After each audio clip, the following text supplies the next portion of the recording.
vamos a ver análisis y simulaciones y finalmente conclusiones. Entonces, bueno, primero para comenzar una motivación, mi tesis trata de investigar sobre dinámicas de poblaciones y en general hay que entender que las dinámicas de poblaciones o de una población no depende solamente del comportamiento individual, sino que muchas veces mi destino va a depender de cómo yo me actúo con el resto de la población. Entonces, en general, estas dinámicas tienen un término no local de interacción. En general, la dinámica de poblaciones se estudia en un contexto de la teoría de la evolución, específicamente en el mecanismo de selección natural, que fue sistematizado por Darwin en el origen de las especies. Y bueno, ¿qué nos dice la selección natural? La selección natural básicamente se basa en el principio de que todos los seres vivos tienden a reproducirse, y en esa tendencia a la reproducción, según la doctrina malthusiana, tendríamos un crecimiento exponencial de la población. Pero como hay crecimiento exponencial de la población y los recursos son limitados, tendríamos que llegar a un punto en el que los recursos no van a alcanzar para todos los seres vivos que se están reproduciendo exponencialmente, y entraríamos en un contexto en el que tendríamos que competir por los recursos para poder reproducirnos.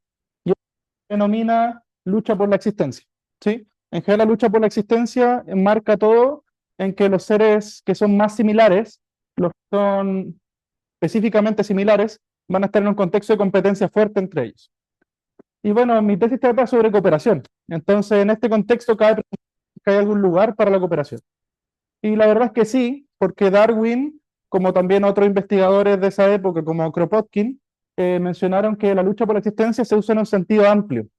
No siempre es luchar con un otro por los recursos. También muchas veces, por ejemplo, luchar contra las condiciones adversas del medio ambiente, como una planta que lucha contra la sequedad, o las personas que luchan contra la pobreza. Y en ese sentido, una estrategia que es usualmente válida y que también trae muchos beneficios es la cooperación. Entonces, hay lugar para la cooperación como consecuencia incluso de la selección natural. Y aquí cabe preguntarse si la cooperación es solo eso, una consecuencia de la selección natural, o la cooperación también puede entenderse como un principio que es inherente a todo ser vivo. Y esa pregunta queda abierta por si a alguien le interesa. Bueno, entonces pasemos a la matemática. En general, hay una teoría que se llama teoría de juegos evolutivos, que busca contextualizar o caracterizar el resultado de la... Y este concepto que busca caracterizar ese resultado se denomina estrategia evolutivamente. Básicamente, en teoría vemos que en la población cada individuo tiene una estrategia propia, y en esa población cabe preguntarse, ¿habrá alguna estrategia tal que si todos los individuos de la población usamos la misma estrategia, no pueda llegar ninguna variante a invadir a esa población, donde invadir sería que toda la estrategia se reemplace por esa estrategia que es más ventajosa? Esa es la pregunta que se hace en estrategias evolutivamente estables, y es lo que en general se estudia en el caso finitos, es decir, cuando hay estrategias puras, ¿sí? En nuestro contexto estamos estudiando el caso continuo.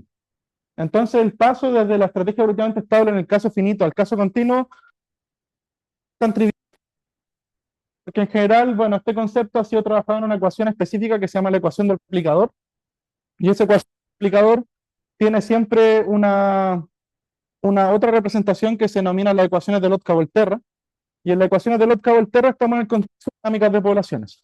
Y las ecuaciones de Lotka-Volterra se pueden generalizar para el caso continuo. Entonces, muchas de las cosas que vamos a ver en teoría de juegos evolutivos tienen una correspondencia en el caso continuo en dinámicas de poblaciones como las de Lotka-Volterra. Y en vez de hablar de estrategias, en este caso estaríamos hablando de distribuciones, ¿sí? Básicamente tendríamos como una cierta probabilidad en la que yo voy a tomar cierta estrategia u otra. Entonces, bueno, en estos modelos se ha visto que se estudia un proceso de especiación. O sea que si comenzamos con una población inicial, en el largo plazo observa que se empieza a seleccionar ciertos rasgos como sumas de masas de Dirac en esa distribución inicial. Y eso se denomina proceso de especiación, ¿sí? Eso en general, estudiar el proceso en el largo plazo se denomina dinámicas adaptativas. Y algunas familias clásicas de estos modelos son genética de poblaciones, como el continuo alelos de Crowe y Kimura, la evolución molecular y dinámicas de poblaciones, que va a ser nuestro caso. Así que, ¿cuál es el modelo? Bueno, la población, porque estamos con una población solamente, es representada por una densidad de ft,i de individuos completamente caracterizados por un rasgo y a tiempo t mayor o igual que 0. En este caso, todas las posibles mutaciones y difusiones son descartadas. ¿Y esto por qué se hace? Básicamente porque lo que nos interesa es estudiar en este caso selección natural por sí sola, que sería la presión selectiva que sería este término S que aparece ahí. Y en general, la mutación o la difusión, que en general es como se representa la mutación, eso es como un término de segundo orden en este tipo de ecuaciones. Básicamente lo que hace es suavizar un poco la selección de la presión selectiva. Pero en este caso queremos estudiar solamente la presión selectiva, ya que igual ya nos da mucha información sobre el modelo en un primer paso. Entonces estamos usando una presión selectiva logística. Podemos observar que tenemos una tasa de nacimiento A y un kernel de interacción B. El kernel de interacción B donde nos vamos a concentrar bastante, ya que es un poco lo que describe qué ocurre en la interacción de distintos rasgos. Por ejemplo, si B, Y, Y' fuese igual a 1, quiere decir que Y' compite conmigo. La presencia de individuos Y' no me conviene, me resta fitness o me resta adaptación. Si es que fuese que Y, Y' en el kernel fuese igual a -1, quiere decir que cooperamos. La presencia de Y' me conviene. ¿Sí? Entonces, en general, estos modelos en general estudian que este kernel es siempre positivo, que solo hay competencia, por el contexto que les mostré de la selección natural. ¿Sí? Y bueno, antes de pasar a los resultados preliminares sobre este modelo, esta ecuación también se puede derivar de un modelo estocástico, donde podemos considerar como que un número finito de individuos puede aleatoriamente morir o producir descendencia, y si ocupamos como el límite hacia un número infinito de individuos, recuperamos esta misma ecuación, pero con un término de mutación, que en este caso no lo vamos a considerar. ¿Sí? Entonces, ¿cuáles son los resultados preliminares? Bueno, en el primer paper, on Selection Dynamics for Structured Populations, se estudia este caso de selección, pero solo para el caso competitivo, es decir, que el ínfimo se considera positivo de B, del kernel, y obtiene resultados de existencia y estabilidad de soluciones, y además comportamiento asintótico en el largo plazo. Mostrando procesos de especiación, que era lo que estábamos hablando, de que la población se concentra en sumas de masas de como se observa en la figura. ¿Sí? Comenzamos con una pequeña distribución, y luego esta distribución se amplía hacia otros rasgos, y cada vez se hace como más puntiaguda, por decirlo, la distribución. Y eso es básicamente porque está convergiendo a masas de Dirac. Además, en un segundo paper, no solo demuestran que hay propiedades de comportamiento asintótico, sino que demuestran que converge la solución o la distribución inicial a una distribución evolutivamente estable. Pero para eso tienen que agregar una condición extra, que es la condición de que el kernel sea definido positivo, y esa condición la denominan competencia fuerte. Entonces, ahora pasemos al desafío de la tesis para mostrar resultados. Y bueno, el desafío se enmarca en que el rol de la cooperación en la evolución ha sido dejado de lado en los estudios evolutivos, con razón, como que en matemática hay muy poco de cooperación, de modelos cooperativos en estos modelos. Y sabemos que hay mucha evidencia que las relaciones cooperativas son importantes, son necesarias, aparecen en muchos contextos evolutivos. Entonces, la idea sería ver, ¿podemos rescatar los resultados previos que se tuvieron para los casos competitivos, para el caso cooperativo? ¿Qué tendría que pasar con el kernel de interacción? ¿Cómo tiene que ser para que eso ocurra? Y si es que hay condiciones extras sobre la tasa de nacimiento. Esas son como las preguntas principales. Y bueno, la verdad es que llegamos a que sí, si se puede relajar la condición. Por lo menos para primero ver la existencia, podemos presentar los siguientes supuestos. Y bueno, por un lado, estamos en el caso en que Y es un intervalo compacto de los reales, y el OPER de la selección satisface lo siguiente. Primero pedimos que A y B sean suficientemente regulares, que vivan en un sobre 1, infinito, y que haya un punto caligráfica donde la tasa de nacimiento sea positiva. Básicamente, donde la tasa de nacimiento es positiva es donde se van a seleccionar los rasgos, porque si la tasa de nacimiento es negativa, no me conviene seleccionar esos rasgos realmente. Y bueno, estas son las condiciones que reemplazan la condición de que el ínfimo de B sea mayor que 0. Así que vamos a ir por partes, como mostrarles cómo se usan un poco. La primera condición, si se dan cuenta, hay un no al final, porque son dos condiciones que surgieron en el transcurso de la tesis. La primera condición fue una idea de pensar, ¿cómo sería si es que la densidad, en vez de tomarla como una densidad solamente, tomase la densidad acumulada en ciertas regiones? Es decir, que en vez de considerar la función sola, integrase en ciertos intervalos que fuesen una partición de mi intervalo compacto Y. Porque así yo quizás puedo comparar mi modelo inicial con un modelo Lotka-Volterra, o sea, recuperar como la noción inicial de estos modelos. Entonces, si yo le pido al kernel que sea comparado por debajo con una matriz Volterra-Lyapunov estable, yo puedo obtener, bajo ciertas comparaciones, que el acotamiento de las soluciones del modelo de Lotka-Volterra va a implicar el acotamiento de las soluciones del modelo en que estamos trabajando. Porque al final el ínfimo de D que sea mayor que cero, lo que me está haciendo en general es como pedirle una propiedad de coercividad al operador. Entonces, lo que estoy perdiendo en general es el acotamiento.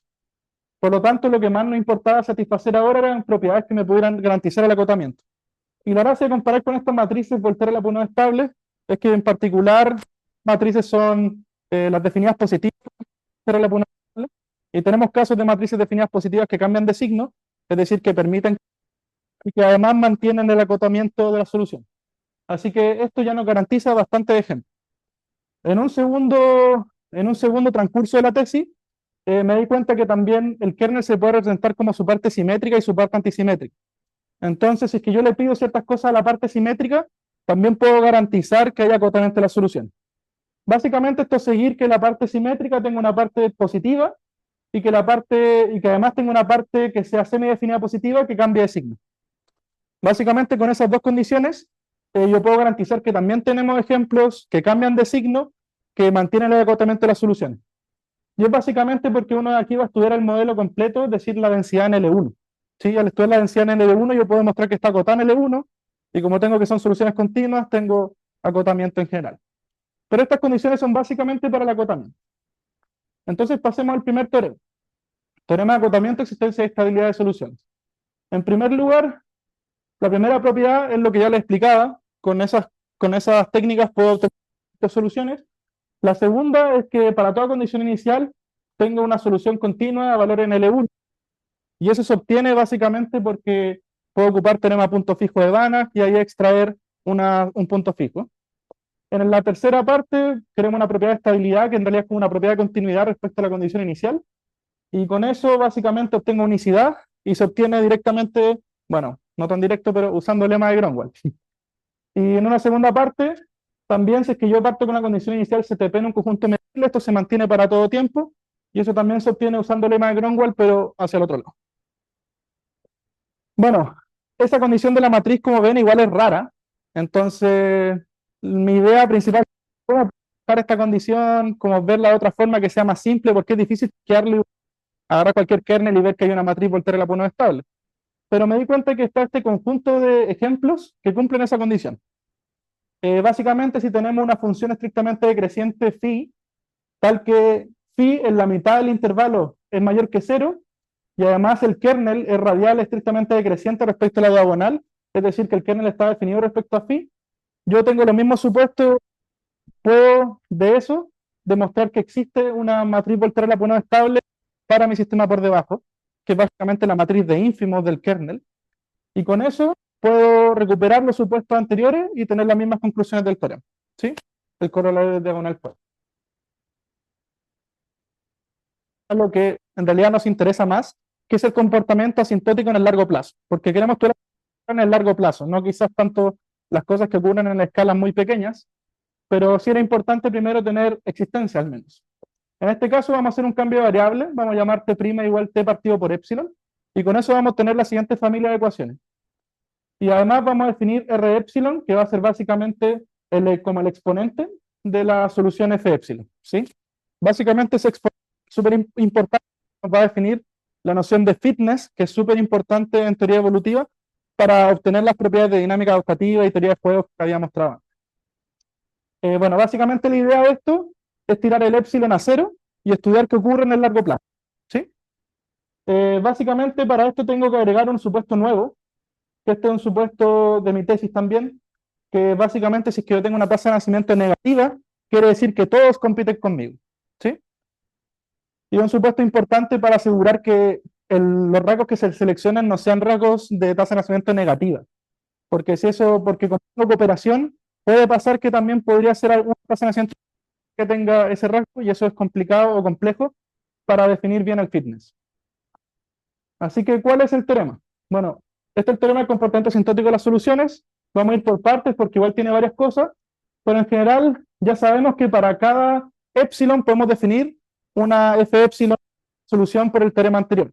Y eso es básicamente porque el operador nuevo, que es S partido en epsilon, no afecta ni la matriz Volterra-Lyapunov estable, ni tampoco que los kernels sean positivos y positivos. Y con eso, yo puedo considerar que las f epsilon viven en un espacio de Bochner, que es el espacio del infinito, 0t, a valores en las medidas. Yo sé que tienen valores en M1, pero voy a empezar a considerar que tienen valores en las medidas. ¿Por qué? Porque los límites van a sumas de masas de Dirac. Entonces son medidas singulares, como que no van a ser función a valor en L1. Entonces es importante empezar a trabajar con este espacio. Y yo sé aparte que este L infinito es un conjunto de L1 a valores en 0t que tiene valores en las continuas acotadas. Y esto lo tengo básicamente porque en mi caso del intervalo compacto, yo sé que las medidas de radón finitas son iguales al dual de las continuas acotadas. Entonces yo siempre voy a tener esa inclusión. Entonces, en vez de trabajar en este espacio, voy a trabajar en el dual para usar Banach-Haglund, ¿sí? Entonces con Banach-Haglund yo recupero una subsucesión débil estrella convergente y con eso tengo convergencia en este espacio. Este espacio que está aquí es el mismo espacio que este, solo que es otra forma de escribirlo, ¿sí? Y bueno, con eso además voy a tener una subfamilia de F epsilon y R epsilon tales que R epsilon converge a R uniformemente. Igual es raro pasar, ¿por qué de una convergencia tan débil llega a una convergencia uniforme? Bueno, básicamente porque el R epsilon, si recuerdan, está definido como una integral de 0 a t del S de F epsilon, ¿sí? Y el S de F epsilon básicamente está definido por A de I menos la integral B de F en I. Entonces esta doble integral de 0 a t, que va a estar ponderada por la integral de I de B a F, va a tener esa convergencia puntual. Entonces, convergencia puntual de R epsilon a R. Pero además, como todas las derivadas de R epsilon están acotadas, voy a tener que R epsilon en un Sobolev, y como está incrustado exactamente en las continuas, recupero convergencia uniforme. Y con la convergencia uniforme tengo todo el resto de los resultados, que es básicamente que R, que es el fitness, satisface que el máximo de R es igual a 0. Quiere decir en temas evolutivos que estoy en un atractor demográfico de la población, ¿sí? Que en el largo plazo llegamos a un atractor demográfico. Si el R fuese mayor que 0, no tengo acotamiento de las soluciones, si el exponente mis soluciones explotan. Pero si el R fuese menor que 0, mi población se extingue. Entonces, como tengo máximo de R igual que 0, la población no se extingue, persiste en ciertos rasgos. Y eso es lo que queríamos obtener. Y no solo eso, los rasgos en los que persiste, que es el soporte de la medida de F, es un subconjunto de los rasgos en tales que el R es igual a 0. Entonces yo puedo caracterizar todos los rasgos que se viven a partir de que el máximo de R sea. Bueno, después del comportamiento asintótico, cabe preguntarse, ¿y tenemos convergencia a una distribución evolutiva estable? Bueno, y ahí ahora habría que entrar a definir qué es una distribución evolutivamente estable. En general, una distribución evolutivamente estable es la que cumple que primero es un equilibrio de Nash, es decir, que la presión selectiva igual a 0 en todos los valores del soporte de esta medida. Y por otro lado, que si cualquier otro rasgo que está fuera de la medida tiene menor que 0, es decir, que muere si es que están en esa población, básicamente no subsiste, ¿sí? Eso es lo que define que es una distribución evolutivamente estable. Primero, que sea un equilibrio de Nash, y segundo, que tenga una propiedad de estabilidad. Y ahora vamos a pasar al último resultado, que es dado por los últimos supuestos de los supuestos 2. En los supuestos 2 vamos a reemplazar la condición sobre el kernel por la siguiente. Esta condición es muy similar a la anterior, solo que son de semidefinidas positivas L1, necesitamos que sean semidefinidas positivas en M1. Y eso no es complejo de demostrar porque hay teoremas de Bochner que dicen que la equivalencia de L1 es sí, solo sí, el kernel es continuo, que se compara con las matrices de Gram, que son básicamente las matrices donde uno define las sumas de masas de Dirac. Entonces, pasar de L1 a M1 no es tan complejo si el kernel es continuo. Pero tenemos que pedir que la parte antisimétrica sea 0. Y eso es algo que estoy todavía trabajando de, ¿será necesario que sea eso? Bueno, pero hasta el momento se tiene resultados si la parte antisimétrica es 0. Además, algo clásico es asumir que existe una distribución evolutivamente estable.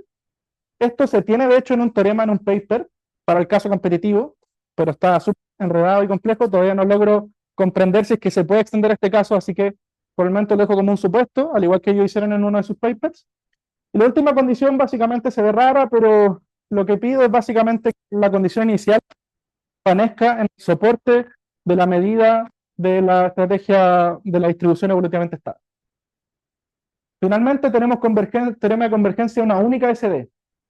Básicamente la ESD es única porque el kernel es definido positivo. Y si el kernel es definido positivo, define una norma, define un producto escalar en las medidas, y con esto yo por contradicción puedo contradecir que hayan dos. ¿Sí? Y por otro lado, si es que yo tengo una condición inicial que está en el soporte de la medida, que es no negativa, y tengo las suposiciones sobre la condición inicial, tengo convergencia a F bar. ¿Sí? Esa convergencia a F barra, eh, esa convergencia a F barra se tiene básicamente porque yo puedo definir un prototipo de este sistema, que es como un funcional de Lyapunov. ¿Sí? Entonces yo tengo convergencia en el siguiente sentido. Es una convergencia ponderada por la norma definida por B en el producto escalar de M1. Y la tengo con la siguiente velocidad, log t partido t. ¿Sí? Y esto es lo mismo que decirlo de abajo en realidad, solo que es cambiar un poco la norma. Entonces, de estos resultados, sería interesante ver un poco del análisis de los resultados que tenemos, porque igual había varios supuestos, de qué caso y qué no. Básicamente, si tenemos que cierta simetría y el kernel es definido positivo, tenemos resultados anteriores, pero si relajamos la simetría y perdemos el kernel definido positivo, solo mantenemos los resultados de existencia y comportamiento sintótico que ya nos dan a cosa en realidad. Así que ahora vamos a mostrar el modelo, simulaciones. Por un lado, podemos hacer una simulación aleatoria, condición inicial y tasa de nacimiento aleatoria, y podemos observar que si tenemos un kernel que es simétrico, que es un gaussiano modificado, básicamente le resto un poco una norma al cuadrado, obtenemos que en los bordes, en las esquinas, toma valores negativos, que son los valores cooperativos, y observamos que la población va seleccionando los rasgos más extremos, y los más extremos son específicamente los que más cooperan. Eso se explica porque en general en los otros modelos que no tienen cooperación se busca minimizar la competencia, porque al final competir no me sirve en realidad, pues. Entonces si uno quiere minimizar la competencia y tenemos cooperación, es lo mismo que maximizar la cooperación. Entonces los rasgos se están acercando a donde maximiza esa cooperación. Por otro lado, tenemos un experimento que es el overyielding, que es un experimento biológico. Básicamente el overyielding te dice que si yo tengo de la biomasa, esta biomasa, que si yo tengo la biomasa de la población, eso quiere decir que básicamente si yo tengo poblaciones aisladas, no van a generar tanta biomasa como si estuvieran juntas.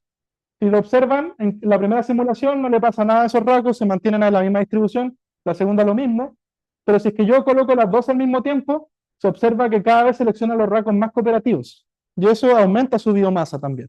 Entonces también muestra un fenómeno biológico interesante. Finalmente, el caso antisimétrico, que igual me gusta porque es como un poco más raro. En general, el caso antisimétrico tenemos acotamiento de soluciones, pero necesitamos que haya una parte definida positiva. Por eso, si ven en la diagonal del kernel, se observa como una cierta masa ahí, y eso es porque necesitamos que igual haya un kernel definido positivo, para que haya una competencia intraespecífica fuerte, que es uno de los supuestos de la teoría de la evolución. Y observamos que si coloco una distribución solo cercana en cero, como que se seleccionan estos rasgos que están entre menos 2 y 0, y entre el menos 2 y 0 se observan ahí como harta competencia. Entonces como que deja de ser tan intuitivo como el por qué se seleccionan esos rasgos y no otros. Como que la explicación de que minimiza la cooperación es un poco más extraña en el caso antisimétrico. Como que se puede dar otras selecciones diferentes. De hecho, aquí considero una distribución que aborda todos los rasgos y se observa que se concentran en estos dos. Sí, y aparecen otras distribuciones y otras estrategias. Entonces igual es interesante el caso antisimétrico. Finalmente, discusión y conclusiones. Se consiguió abordar satisfactoriamente el desafío de la tesis, se relajó la condición de competencia, se obtuvieron resultados con algunas condiciones sobre el kernel, y además se mostraron fenómenos biológicos interesantes con amplios ejemplos. No les puedo mostrar todo porque son 25 minutos y ya me estoy pasando. Y bueno, el trabajo interdisciplinario es una clave para la matemática aplicada. Tuve la suerte de trabajar con un profe de Market y con la profesora Salomé, que es matemática, y esa sinergia entre ambos fue súper provechosa para mi tesis, así que les recomiendo hacerlo. Bueno, por otro lado, como un trabajo futuro, me gustaría relajar la simetría y estudiar su entropía como para también obtener esos resultados, ya que en el caso de las ecuaciones Lotka-Volterra, no se pide que la parte, solo se pide que la simétrica sea definida positiva, entonces me parece que debe haber algo ahí interesante a explorar. Y el desafío es considerar siempre más efectos, como qué pasa con las mutaciones, si le agregamos discusión en el espacio, si tenemos un acoplamiento con una ecuación de recursos que consumen las especies, que es utilizar un poco más el modelo. Así que estas son las referencias. y quedo atento si tienen preguntas o comentarios. Gracias.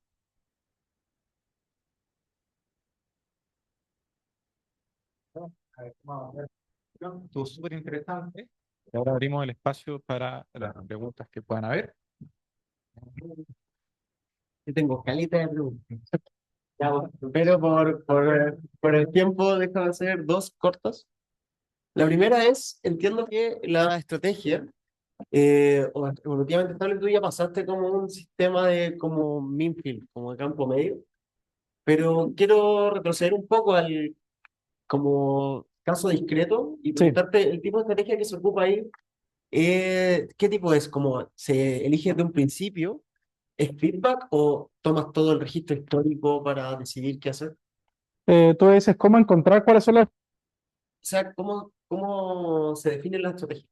Ah, la estrategia se define a partir de que primero está en un contexto en el que está, es decir, que la población está centrada en una cierta estrategia, que claro, en este caso sería preguntarse, ¿la estrategia en la que estoy es una estrategia evolutivamente estable? Entonces lo que hace es que a la población decir ya todos ocupen la misma estrategia, pero si tú metes una mutación, eso es lo interesante, el experimento es, si tú tienes todos que son una misma estrategia y metes una mutación, tu pregunta es, ¿este mutante tiene posibilidad de subsistir o va a morir? ¿Sí? Si subsiste es porque tu estrategia no es tan estable como tú creías, entonces no es estable. Puede ser singular, puede ser un equilibrio de Nash, pero puede que no sea estable. Entonces, como que en general se ocupan esos experimentos en los casos finitos para explorarlo.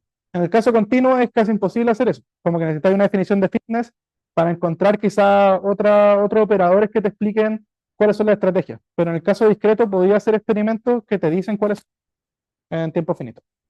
Ya, ya, ok.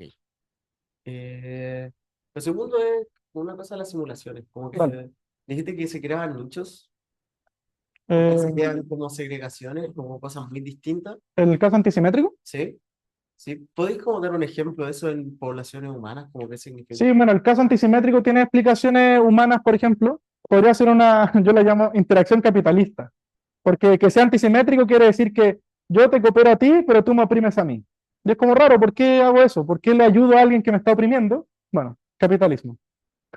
Así que, pero en el caso de las especies también está el caso de la facilitación o la depredación, donde igual los depredadores me consumen y yo los apoyo, como que yo les doy mi cuerpo para que lo consuman, pero ellos me están oprimiendo.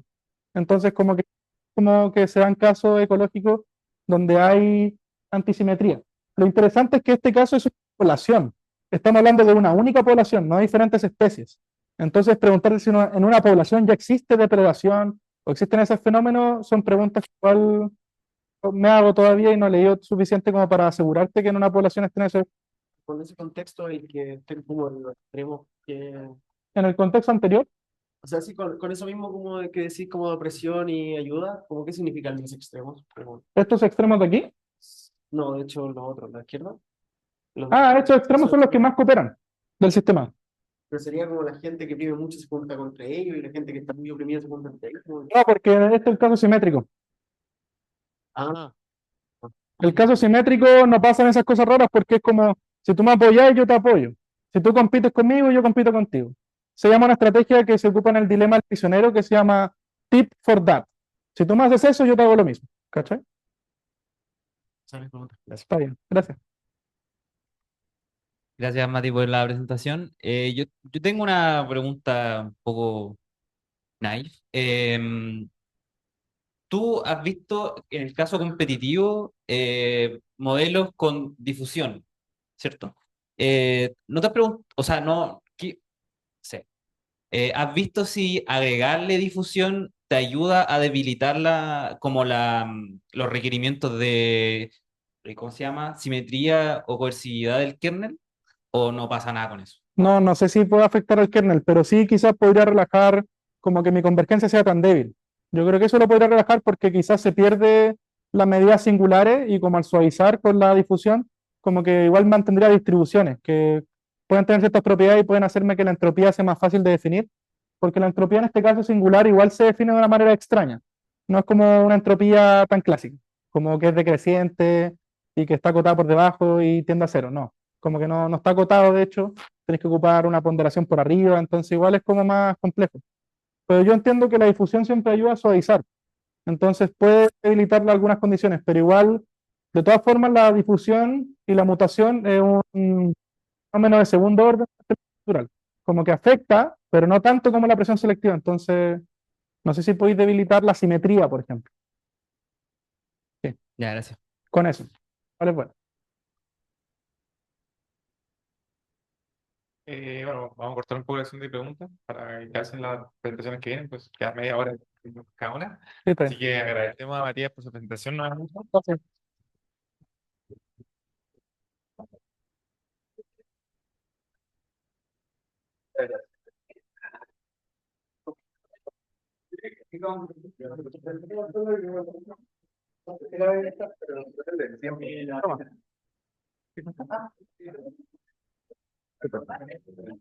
Eh,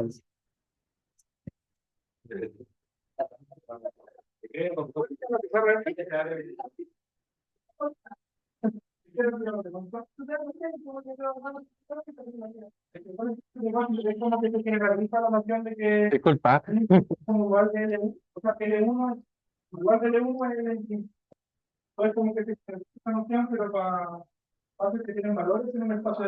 ¿Qué? Ya, igual voy a poner un cronómetro. Si me paso, me puedo, o sea, voy a tratar de no pasarme, pero es largo. Sí. Pero si me queda mucho, igual les siento que me daría yo unos minutos para terminar. Déjame revisar. Ya, sí. Bueno, ahora vamos a empezar con la segunda presentación del seminario. Se trata sobre programación minera en block caving, un modelo aplicable con restricciones geomecánicas estocásticas, y el tesista es Sebastián Adrián Arellano. Así que le dejamos. Hola, ¿qué tal a todos? Nada más y caballeros. Les voy a presentar mi tema de tesis, que puede que cambie en el futuro, pero es de programación minera en blockchain, y necesito hacer varias introducciones de varios temas antes de poder hablar de cuál es el problema. Entonces, partamos con el tema de qué es la minería y cuál es su importancia. Es una industria crítica a nivel mundial porque la extracción de los recursos es principal. Chile es el primer exportador de cobre en el mundo, siendo el 10% del total de la producción del mundo. En la minería es como el 10% del PIB, y tienen una cantidad de empleados indirectos y directos como de 1 millón, que es el 10, casi el 11% de la población, digo, de la cantidad de empleados. Eh, Hay diversos yacimientos y empresas. Chile es muy importante. Aquí notamos que todo este sector de acá es Sudamérica, y de esos 6 de esas minas son chilenas. Estos son los 20 yacimientos petrolíferos más grandes del mundo y 6 son chilenos. Eh, las empresas más importantes dentro de este contexto son BHP, Codelco, Antofagasta Mineras, y hay otras que existen también como Río Tinto y Teck. Yacimientos importantes son Escondida, Collahuasi, Chuquicamata, El Teniente. Siendo Escondida es sin duda el más grande de todos, es enorme. Ya. Ahora que ya tenemos el concepto de minería, hay dos tipos de minería, solamente subterránea y a rajo abierto. Resulta que en 2010 Codelco hizo esta siguiente declaración, que al final consiste que el 70% de minería que trae proviene de minería, 30% por lo tanto de minería subterránea, lo que es muy poco, pero se espera que en el futuro, ¿cómo funciona todo esto? Es muy caro profundizando la minería, espera que todo pase a ser de extracción subterránea. Aquí en la imagen hay dos métodos de extracción subterránea. El de arriba es block caving y el de acá abajo es una mina abandonada, de un método que se llama como pilares y pasillos. Vamos a hablar nosotros en particular de block caving. Hay aquí diversos conceptos y cómo funciona, pero hay una noción general que quiero explicar, que es que funciona con dos niveles. Un nivel superior y un nivel inferior. En el nivel superior se explota el material, se hace colapsar y en el nivel superior se extrae el material. La forma en la que el material pasa de un nivel al otro es a través de estas campanas. Ahora, eso que acabo de mostrar, estos dos niveles que están aquí, vamos a verlos en el yacimiento, en estas dos líneas. El yacimiento es una roca gigante que puede tener entre 200 y 600 metros de altura, y abajo pasan los dos niveles. ¿Cómo funciona esto? Primero se explota el nivel de arriba, todo este nivel se hace colapsar, y se activan las campanas de abajo, también se hacen explosiones, y por este nivel se empieza a extraer el material. Lo que ocurre es que el material se extrae y esto va disminuyendo. Así que se genera una especie de cavidad en el espacio. Esta cavidad hace, dado que no hay refuerzos, que la roca por su propio peso vaya colapsando. Y esta acá abajo es la roca colapsada, la roca fracturada. Esa es la que se puede ir extrayendo. Arriba no se ve afectado. Entonces, este proceso se le llama caving. Y esto así es como funcionan en general los tipos de minería caving. Lo que ocurre también es que después de extraer y extraer roca, el nivel del yacimiento va bajando y bajando y bajando y bajando. Y eso tiene una consecuencia, que en la parte de arriba, en la superficial, se va generando un hoyo. ¿Y qué es lo que pasa? Si es que ese hoyo se genera de forma muy inmediata, ocurren socavones como uno que hubo en Tierra Amarilla. Disculpen por no haber puesto un ejemplo de eso. Pero ahí en Tierra Amarilla les cerraron la mina, entonces es como un problema muy importante controlar la generación de esta subsidencia. En la planificación de la producción hay distintos niveles. ¿Por qué la planificación de la producción? Porque este es el problema que vamos a abordar. Y está el nivel operacional, el táctico y el estratégico. El táctico es un nivel de producción de 1 a 5 años. Vamos a ver cómo vamos a extraer el material. Y ese es el que vamos a abordar en este caso. También a nivel táctico se le llama programación minera o mining scheduling. Y el problema que vamos a abordar es un problema lineal mixto, que busca maximizar el BPN, el valor presente neto, o sea, en términos económicos, y respetando las restricciones, los de la subsidencia, por ejemplo, hay más restricciones, y ¿qué es lo que entrega? Determina el orden de extracción de los bloques, que se va a denotar con X, la cantidad de material a extraer, que se va a denotar con Y. Esas no son una variable, sino que son un conjunto de variables enormes. Para poder empezar a hablar, ahora ya que saben más o menos cuál es el problema, hay cosas que se necesitan hablar antes de plantearlo matemáticamente. Y con esto necesitamos hablar de lo que es un modelo de bloques. Esta cuestión aquí es enorme, es gigantesca. Estos son los modelos de bloques que se utilizan en los dos tipos, en todo tipo de minerías, y cada uno de estos bloques, si nosotros hacemos zoom, tenemos esto, y si hacemos un zoom a cada uno de esos bloques, tenemos un bloque recién, y cada uno de esos tiene distintas propiedades de los bloques. Las que nos van a importar para este problema son las dimensiones, el área y la altura. En general todos los bloques son como del mismo tamaño, así que esas son como iguales. La ley cuprífera, porque estamos hablando de un problema de cobre, así que, pero no nos interesa al final eso para saber cuánto material vamos a extraer, el peso de cada bloque, y hay otras propiedades que ya son geomecánicas y se utilizan en otros modelos. Hay dificultades respecto de las programaciones mineras en block caving, y que se han tratado de abordar y se han abordado teóricamente, pero no son muy llevables a la práctica. Y estas son por incertidumbre. Entonces, uno puede tener incertidumbre en precios, que sube o baja el precio del cobre, pueden haber paros, si uno dice, bueno, ¿cuál es la probabilidad de que haya un paro? ¿Qué les puedo controlar para que eso no ocurra? Pueden haber sismos, y hay sismos que son terremotos, como lo que pasó hace poco en Antofagasta, y otro tipo de sismos que son generados por la extracción, porque cuando se cae el material se genera el sismo. Y también hay algo que es dilución, que tiene que ver que yo tengo el modelo de bloques, y al final cuando el material se va fracturando, se puede ir moviendo de bloques. Entonces eso también es otro tipo de incertidumbre. Y lo más importante que le importa a las mineras en este momento es que hay dos fenómenos que son muy terribles, que están relacionados con la sismicidad, que uno se llama rock burst, que es una explosión de roca. ¿Y qué es lo que pasa? La roca literalmente explota. Es tanto así que casi que no hay videos para mostrarles al respecto. ¿Y qué es lo que pasa? Es que ocurre una gran acumulación de esfuerzos, y ese esfuerzo se libera, y cuando se libera, la roca sale despedida, mata gente, destruye totalmente los equipos. Y los otros, este fenómeno ocurre normalmente en el teniente. El segundo fenómeno es el airbus, que es algo tan terrible que como que la gente que lo ha vivido, hay como una persona que lo ha sobrevivido porque se muere todo lo que hay dentro. Que lo que ocurre es que se licúa el suelo. El suelo, que es roca, se licúa producto del desplazamiento de grandes masas de aire. Entonces se cae entera la mina. Es súper terrible. Entonces queremos que este tipo de cosas no ocurran, controlando principalmente la sismicidad. Ahora, para abordar este tipo de incertidumbres, lo que necesitamos hacer es utilizar optimización estocástica. Y en particular, si es que nosotros queremos meter una distribución y tratar de hacerlo, no vamos a poder, estos problemas son gigantes. Entonces la única opción que tenemos para hacer esto es utilizar árboles de escenarios. O sea, en cada instante hay una infinidad de posiciones que pueden ocurrir, pero vamos a escoger dos, porque ojalá las menos posibles. En esto existen árboles recombinantes, que quiere decir que se juntan. O sea, uno pasa un nodo y puede llegar a ese nodo de distintas formas. Y los árboles no recombinantes, que son como los típicos árboles binarios de toda la vida. Y estos árboles van a ser los que tengamos que usar, los no recombinantes, porque este eje es el eje del tiempo. Entonces, en cada instante, nosotros vamos a haber tomado una decisión. Y eso quiere decir que ya tomamos, no podemos cambiar lo que ya hicimos. Así que no puede haber una forma de que lleguemos al mismo nodo. Entonces, ahora sí, después de todo esto, pues les voy a hablar del planteamiento del problema, no muy a fondo, eso sí.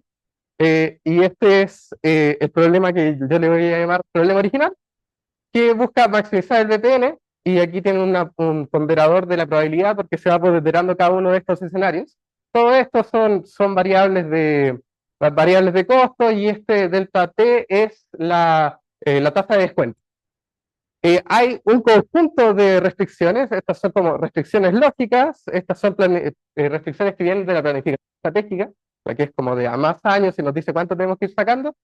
Esta en particular es la restricción de sismicidad, que tiene la parte estocástica, y hay una restricción de la subsidencia que les hablé antes, un orden de extracción que es una parte lógica, y están las not anticipated constraints que tienen que ver con el árbol de los árboles de escenarios. Porque lo que ocurre aquí es que vamos a generar un por cantidad de hojas que tiene. Entonces, lo que pasa es que en este periodo, este escenario y este otro escenario tienen que tener los mismos antecedentes. Entonces, esas son las no anticipated constraints, no obligan al problema a tomar decisiones por lo que saben en el momento, y no se anticipan a lo que va a pasar en el futuro. No es aplicable esto. Principalmente el lado estocástico no se puede llevar a la práctica. Hay todo un tema de reviews que he visto. Un tema de reviews que he visto que el mayor problema es que es súper bonito y tratar todo esto, pero en la práctica no se puede hacer porque se demora demasiado. ¿Y por qué? Porque, bueno, el tiempo sin variables estocásticas que se demora esto, ¿verdad? Es poco claro. Son como entre 2 horas y 2 días, y lo tienen que estar corriendo, o sea, la tiene que estar rápida, entonces una semana es como mucho, y los problemas con variables estocásticas de sismicidad, o sea, si le metemos las variables estocásticas, por ejemplo, para el teniente serían ya, vamos a hacerlo por 5 años, 8 sectores, que digamos que teniente tiene más, pero 8 sectores, entonces nos dan 65.000 veces la cantidad de variables que tenemos antes. Y además este no es un problema lineal, es un problema lineal mixto, o sea, tiene variables discretas. Entonces, no crece 65.000 veces, crece como NP esas 65.000 veces, pero ahí igual hay formas de que se pueda hacer un poco más lineal. Lo que está aquí es el teniente, y esos son los distintos sectores que hay. Entonces, el objetivo de esta tesis es disminuir la complejidad del problema, como para que tratar de hacer que estas variables estocásticas se puedan llevar a aplicación. Vamos a tratar de disminuir la complejidad del problema en general. Y para esto voy a hablar súper someramente de qué se definió. Se definió una relajación 1, una segunda relajación, un método de reconstrucción que permite generar de nuevo los valores a partir de la relajación, un problema mixto, un algoritmo de factibilidad. ¿Y cómo se relaciona al anterior? Aquí hice un grafo para mostrar. Entonces, hay un algoritmo, que el algoritmo da un elemento factible de la solución de una relajación 2. La relajación 2 permite hacer una reconstrucción para tener una respuesta de la relajación 1, y también al mismo tiempo permite hacer una reconstrucción para llegar al problema original. Entonces, podemos tratar de resolver este problema, tal vez no sea el óptimo, pero nos podemos ir aproximando así. De esta forma, existen esas otras flechitas que existen también como relación, y la siguiente pregunta es, bueno, el problema mixto, creo que me la voy a saltar, pero es otro problema que hace que haya más etapas y más formas de escoger qué es lo que vamos a resolver. A veces el problema original es demasiado complicado, entonces lo que nos permite hacer esto es decir, vamos a escoger otros problemas que estén entre medio, y eso va a resolver el que es incomputable, sino que vamos a escoger algo que es suficientemente razonable para nosotros. Y por último, las demostraciones que hay son cada una de estas flechas. sea, acá hay factibilidad, otro tema de factibilidad, ver que el elemento que produce el algoritmo pertenece al espacio factible, eh, ese tipo de cosas. Y esto genera unas cotas. Entonces, nosotros cuando tenemos el algoritmo factible encontramos un valor y decimos ya, esa es cota inferior para el valor que queremos encontrar. Después, si generamos la relajación 2, bueno, el valor óptimo que vamos a encontrar va a estar entre medio de esos dos valores. Y así se va a ir acotando cada vez por cada uno de los valores y al final el conjunto de solución va a estar acotado entre la intersección de todos los conjuntos anteriores. Y con el problema mixto, que no lo puse aquí, puede ser más que eso.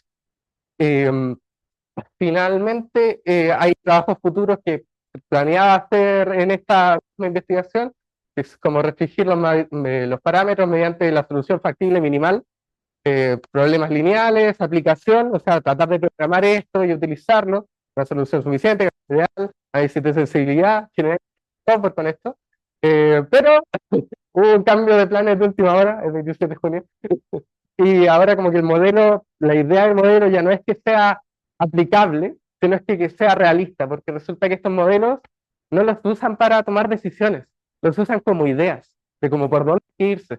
Entonces, ¿qué es lo que vamos a tratar de hacer ahora, o como el nuevo objetivo? Que no quiere decir que los de atrás los vaya a dejar botados, pero hay que conversarlo.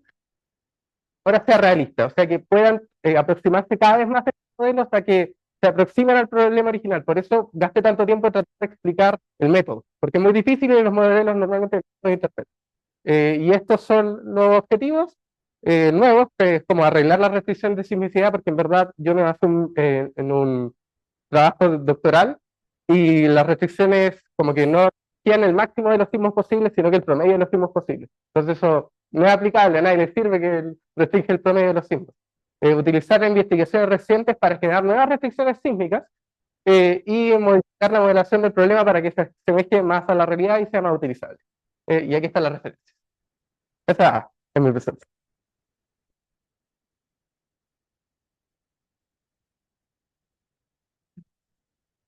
Ya veremos la presentación. Ahora abrimos la sección de preguntas que pueden tener el público.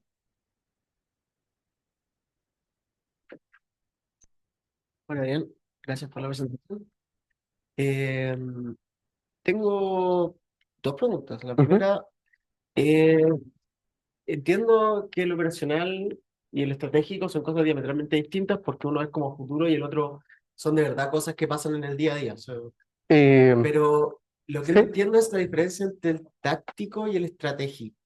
Como, ¿cuáles son las diferencias reales entre ese mediano plazo y largo plazo? Ya en el nivel estratégico se dice por dónde voy a abrir los nuevos yacimientos, dónde rayos voy a seguir explotando, en qué lugares voy a hacer, de qué tamaño los voy a hacer. En cambio en el táctico me dicen cómo saco los bloques, ya los yacimientos puestos, cómo saco, extraigo esos bloques. Y eso es como para cumplir con los objetivos de producción estratégica. O sea, no sé, ya me compraron cierta cantidad de cobre, tengo que producir esa cantidad de cobre. Y por otro lado, el operacional es más a nivel semanal, semestral, o sea, se ve por día.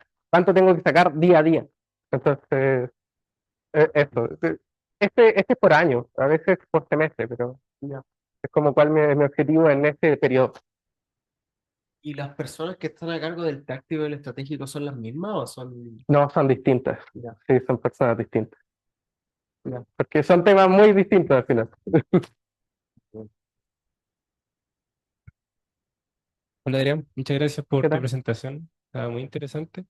Una pregunta así como media naive, ¿hay algún motivo por el que como que no ocupen los modelos como tal, sino que como que los utilicen para la toma, como que se basen en ellos para la toma de decisiones y no como que no le crean 100% el modelo? Porque existe mucha esta diferencia entre lo que nosotros aquí sentados en la oficina podemos ver y lo que realmente se hace. Entonces, la mayoría de los modelos generan como libertades que no existen en la realidad. O sea, por ejemplo, que varíe demasiado el valor de la cantidad de toneladas producidas. Eso no se puede, hay que cumplir con un valor. Y ojalá superarlo, pero hay que cumplir con algo. Entonces, ese tipo de cosas no las consideran normalmente. Y también el método es muy difícil. De hecho, no hay papers que hablen de cómo funciona el método, siendo que es de 1925. Como que crearon un documento secreto en el 2000, que era como el primer documento que de todo lo que es este modelo. Entonces, eh, está esa diferencia. Sí, sí, se entiende. Y Ujú. que no considera tanto el real. Ok, Sí, sí. muchas gracias. ¿Alguna duda? Bueno, igual si me pueden dar algunos feedback, yo feliz. Presentación. Agradecemos de nuevo.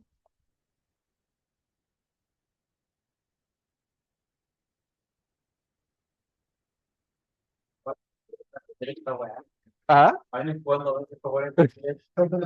Oye, el cambio de objetivo fue una reunión con Alejandro. sí, sí. Y ahora tengo que tener otra reunión con alguien de Codelco y Alejandro. Entonces ahí vamos, antes de eso vamos a ver qué es lo que pasa, porque al final cada una de estas cosas son papers distintos. Son cosas nada que ver entre sí, entonces podrían publicarse varios papers, pero no quiero que me digan, no, te podría haber tenido un doctorado por este trabajo.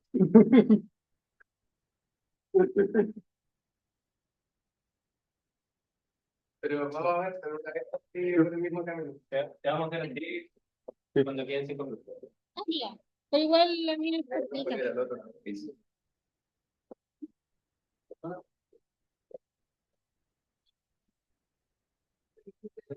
Lo pongo. No es importante no por sí. Ahora mismo.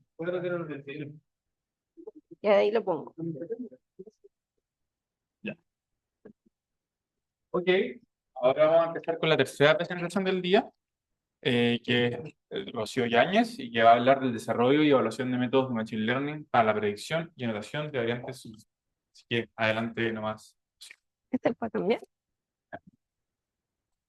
Ya. Eh, buenas tardes ya a todas y todos. Me llamo Rocío y voy a hacer mi presentación sobre el desarrollo y evaluación de métodos de Machine Learning para la predicción y anotación de variantes somáticas. Mi profe de tesis es Alex Di Génova, que es de la Universidad de O'Higgins, y por eso puse como la colaboración ahí. Ya, como una introducción, primero quiero decir cuáles son las variantes genéticas en la línea germinal y en la línea somática. Las variantes en la línea germinal son las mutaciones que tiene nuestro ADN que aparecen desde nuestro nacimiento, que heredamos de nuestros padres. Mientras que las mutaciones en la línea somática son aquellas que aparecen a lo largo de nuestras vidas. Ambos tipos de mutaciones pueden predecir ciertos tipos de cáncer, pero en particular las variantes somáticas son las que nos permiten, por ejemplo, ver qué tipo de tratamientos podemos utilizar para tratar algún tipo de cáncer. Entonces aquí tengo una mutación que puse una imagen bonita.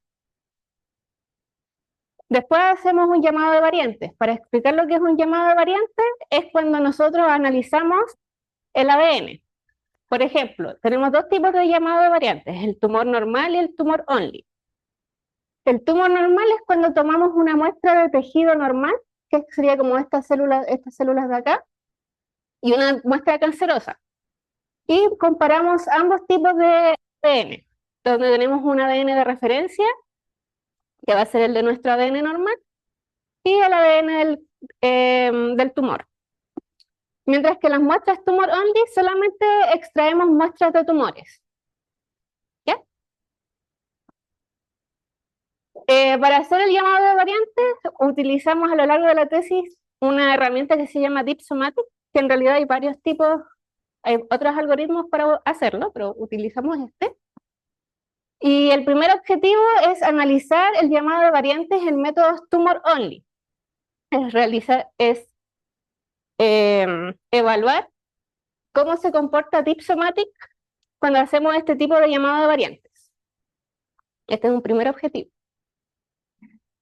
Y bueno, como mencioné, la importancia del problema es que cuando tenemos las variantes somáticas podemos decir qué tipo de tratamiento puede recibir la persona, porque por ejemplo hay tratamientos del tipo inmunológico que van a funcionar para ciertos tipos de cáncer, o a lo mejor reciben radioterapia o van a ver cómo evoluciona, si el cáncer es de un tipo más agresivo o menos agresivo.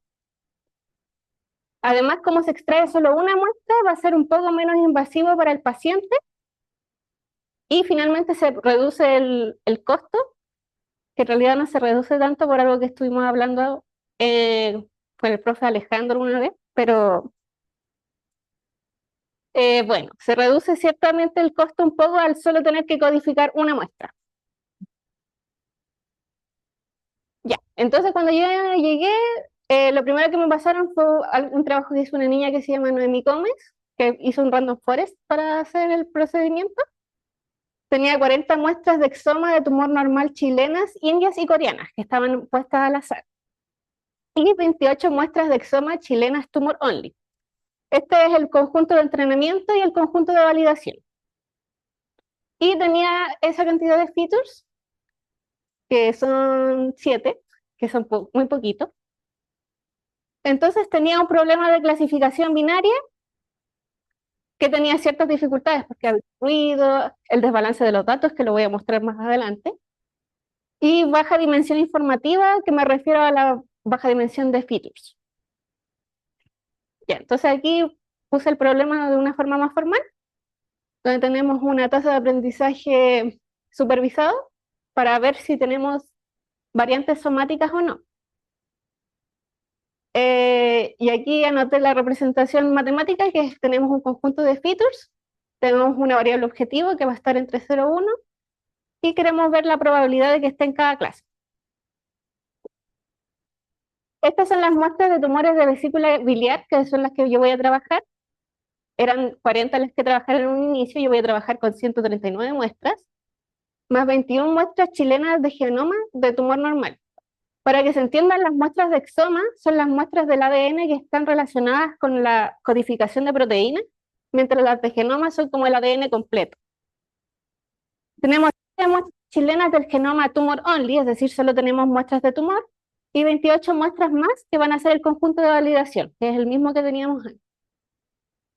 Y aquí tenemos el desbalance de datos, que como podemos ver es bastante grande, y es como uno de los principales desafíos que vamos a tener a lo largo de la realización del proceso. Y bueno, aquí tenemos un diagrama de cómo se va a realizar el procedimiento. Tenemos los tejidos normales, las muestras normal, tejido normal, tumor. Lo pasamos en el Dipsomatic, hace un llamado de variante. Después ese va a ser nuestro conjunto de entrenamiento.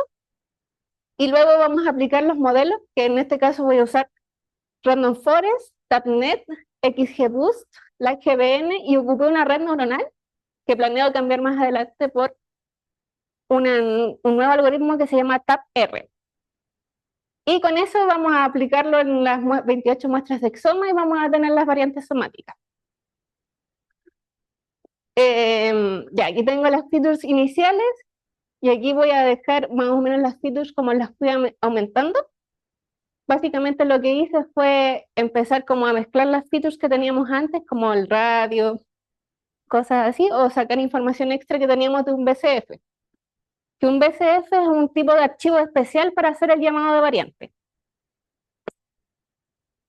Y bueno, voy a ocupar dos tipos de algoritmos. Bueno, ocupé en realidad Random Forest, que es el típico, el clásico, XGBoost y LikeGBM, que son variantes de los sistemas de árboles. Y luego ocupé TabNet, que es un sistema basado en redes neuronales que está exclusivamente basado en datos tabulares. Entonces me entregó súper buenos resultados. Además va aprendiendo en el camino cuáles features van teniendo mayor importancia. Y TabR aún no lo aplico, pero es como el que quiero aplicar ahora. Ya.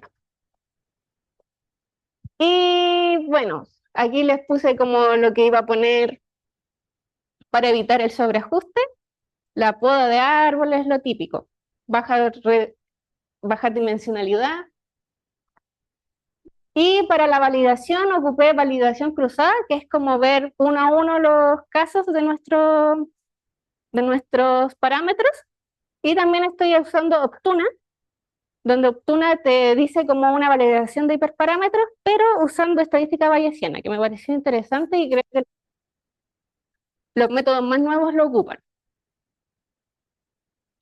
Aquí tengo las métricas de evaluación que decidimos finalmente utilizar, donde F1 Score y ROC-AUC son las más importantes. ¿Por qué? Porque son más resistentes a al desbalance de los datos.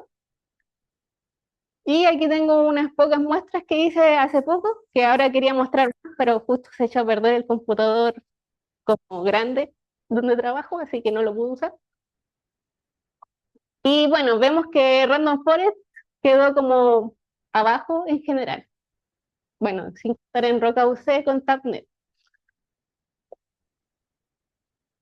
Y bueno, lo que quiero hacer en el futuro es implementar TabR, y lo que vamos a hacer a partir de la siguiente semana es la integración de datos ómicos mediante MOFA o Pareto, que son datos, que son software, que son típicos de la biología, que todavía no manejo tan bien, y análisis de firmas mutacionales con Seq Profile Extractor.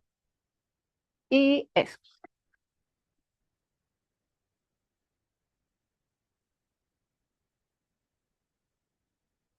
Gracias, Mateo, por la presentación. Ahora abrimos la sección de preguntas. ¿Yo tengo una pregunta igual? Sí.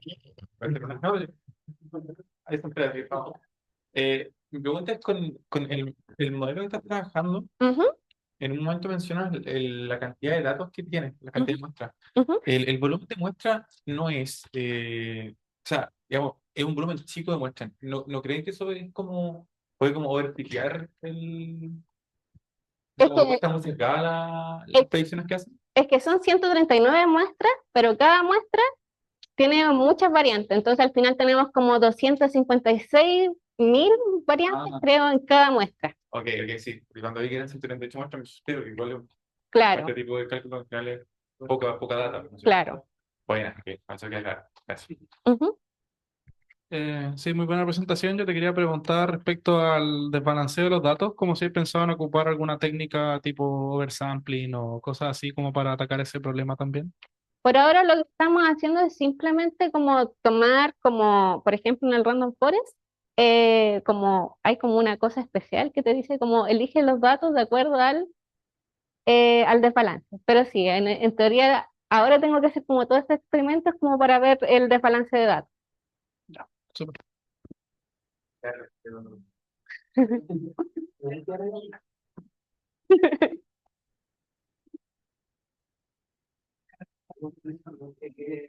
Consulta sobre lo que mencionaste respecto a la tumor only, no es tan más barata que Ujú.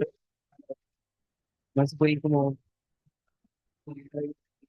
Ah, es que en el verano hice un curso, hubo un curso de cáncer aquí y estuvo Alejandro y estábamos hablando de esto. Y me dijo que en realidad no costaba tanta plata como codificar el ADN, pero las farmacias igual te cobran harto, pero en teoría codificarlo no cuesta tanto. Entonces igual no es tan importante la disminución del precio en ese parte. entonces como lo caro es que logísticamente en la práctica es más caro, pero en la teoría no tanto. Claro, Ya, claro. gracias. Y eso, eché esto, no sé cómo arreglar.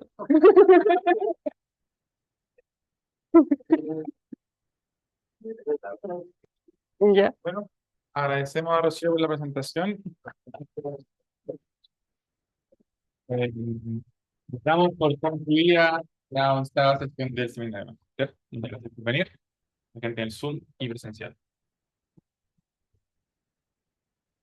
Ah, ya empezado, ¿no? Y ya pasó el seminario técnico.